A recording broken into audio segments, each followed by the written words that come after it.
I want to begin by wishing each one of you, my friends and benefactors, a very happy Christmas and God's choice blessings for the coming new year.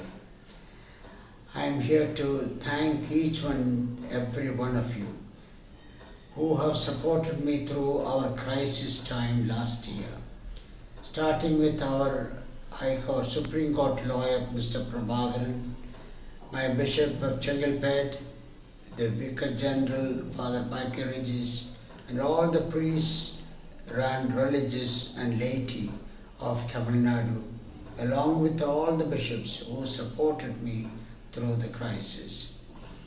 I am so glad to say that the crisis is now behind us, and we have won 12 cases in the High Court with the help of Mr. Prabhakaran, who didn't charge me a penny for his work. Thank you, Prabhakaran, in particular. Dear friends, after a habeas corpus order by the High Court, wherein all the 450 patients who were taken from our 3 hospices were asked to be returned back, only 52 of them were actually returned. The rest of them, we do not know what happened to them. But with those 52, we recommenced Paleshwaram, and now I am glad to say that we have more than 150 dying destitute there, with an average of 7 deaths taking place every week. The second good news is we have relaunched in Pondicherry. Just the last 9 months, and now we have 160 patients there, 37 of them having gone to the Lord during these 9 months. During the crisis time, Dindigul was spared because we stood like a wall. The bishop, the diocese, lots of people, lawyers, all stood as a wall against the government taking away any patient from Dindigul. And because of that, and because of the court order that came the next day, Dindigul has been saved from the crisis, and it is being run as usual very well by Jansi and her team. The third hospice we are yet to begin is in Vellore, which we hope to start by the 1st of January 2020. Through all this, you have supported me. Even recently, just before Christmas, several schools and colleges, parishes, Vincent de Paul Society, and lots of other individuals have come to our different hospices and supported us with lots of goodies, eatables, washing up liquids and other materials, all that we need to run a hospice. I am very grateful to all of you, dear friends. It is thanks to my committed staff that we are able to do all this work. I thank in particular Father Arul Singarayar, who has joined me in the last 1 year, and all my staff who have stood by me through thick and thin. I thank you, my dear friends.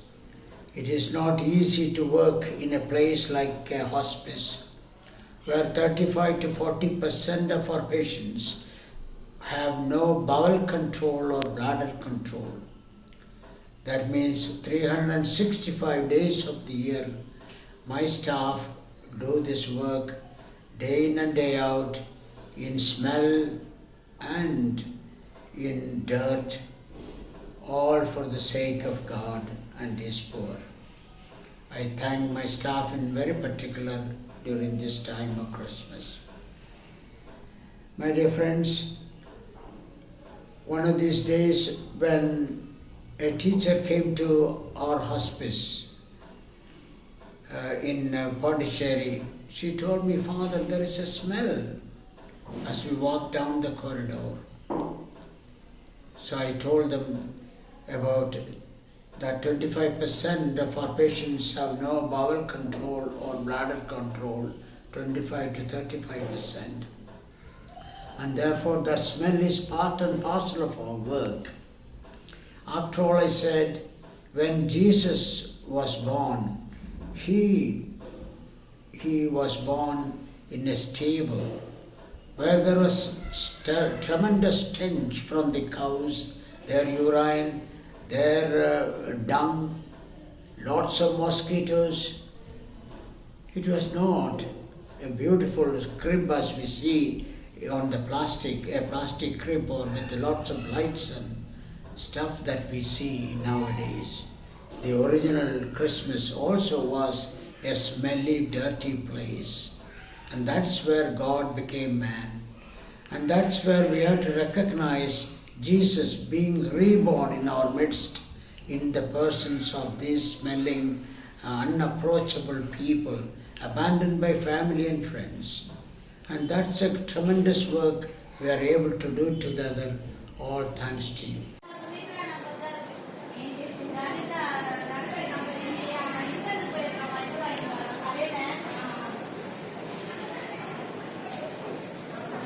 எந்த ஊர் தாத்தா நீ?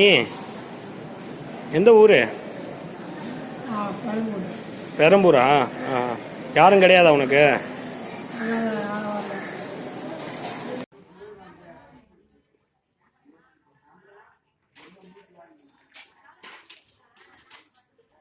தாத்தா உனக்கு யாரும் இல்லையா? விழுப்புரமா நீங்க?